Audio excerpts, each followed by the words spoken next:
people come and leave as their schedules, dictate, but everybody that comes in is just so friendly and nice and easy to get to know. It's like having an extended family. It's wonderful.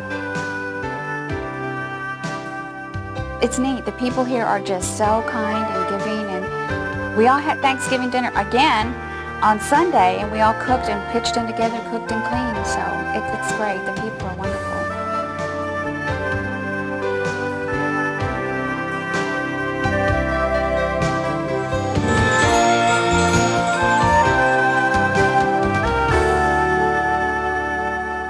When does a house become a home? In the case of the Nightingale and Fisher houses here at Wright-Patterson, the answer is quite simple. It's when people like you get involved.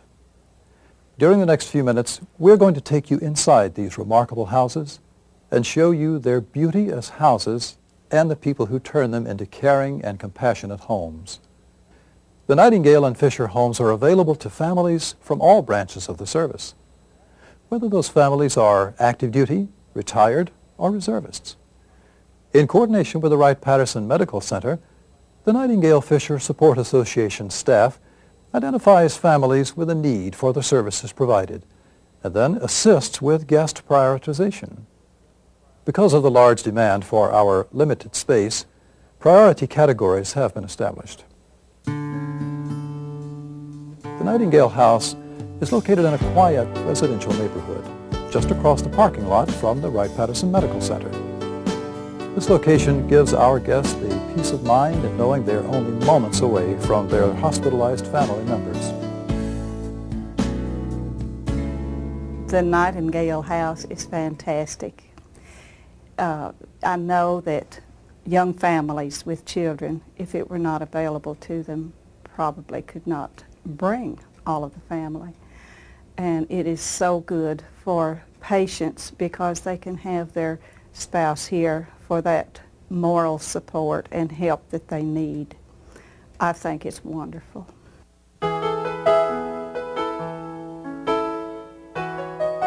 Within the Nightingale House, there are 6 bedrooms, 2 kitchens, a dining room, a family room, playroom, and laundry facilities. Basic furnishings have been provided by the Air Force.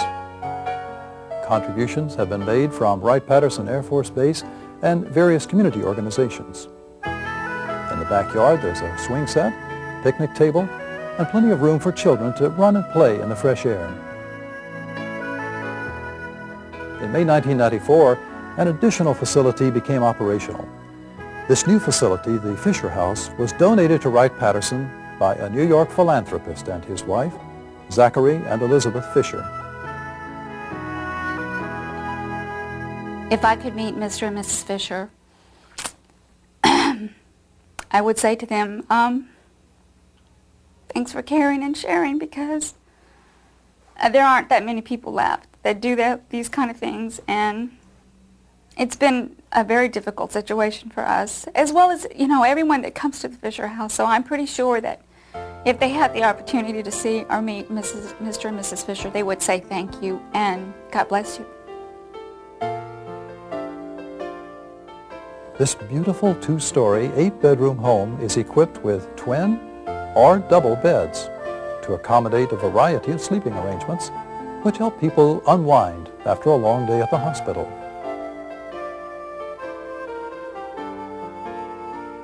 The Fisher House has a large, comfortable living room, too, complete with cable TV and a reading library. A spacious kitchen with a large refrigerator, freezer, microwave, conventional oven, and dishwasher allows the guests to prepare fresh home-cooked meals with easy cleanup.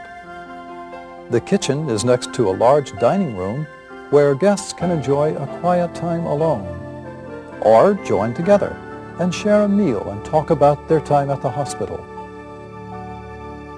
Living with the other guests in a family, in a home surrounding, makes the stay much more comfortable.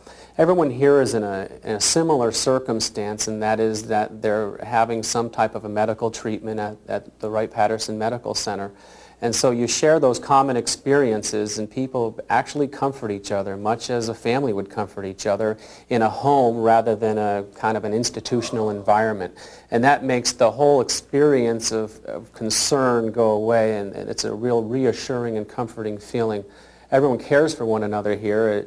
We share meals together, we share our evening time together, and it's really a nice warm setting for that.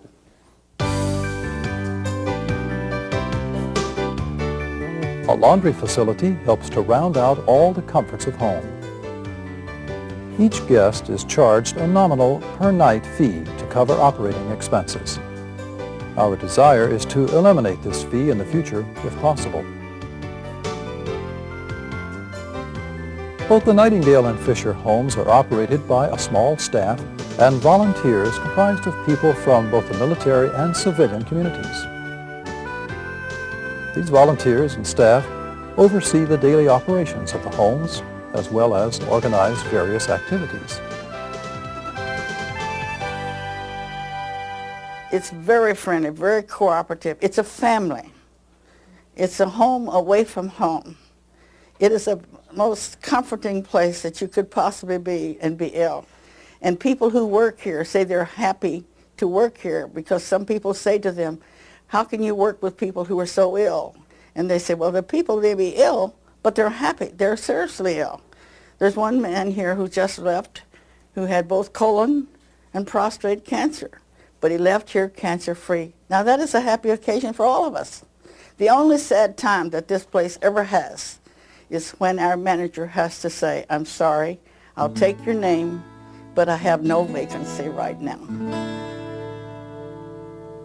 The primary mission of the Fisher and Nightingale homes is to help relieve the financial burden of the families who stay so they can concentrate solely on the recovery of their loved ones. Zachary Fisher says, we make a living by what we earn, but we make a life by what we do for others.